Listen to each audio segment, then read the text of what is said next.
So people start with just documentation, and that's what we usually see when we come into a program that's new in the flight process. You know, we went tobogganing today, or we played in the water today. So turning that into, but what kind of value was that to children? What were they learning when they were tobogganing?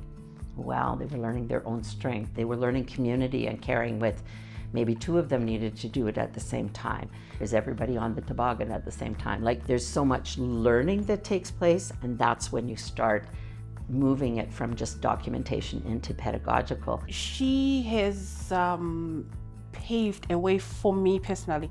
Like, when it comes to the documentation, the monthly documentation that we do, before I used to just write the basic that I see the children doing on the pictures, but now I have been able to connect it with the framework, like to attach the dispositions to the activities and how we can further support the children's interest on the documentation.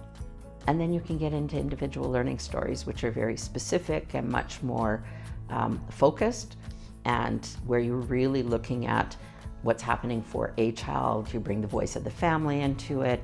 You look at how can we extend this.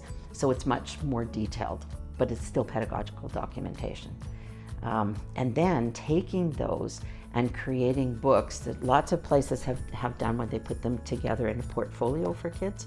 I suggest that you just put them all together in a binder and let them be a book on the shelf. And those kids will pull them up and they'll revisit and talk about it and learn more every single time.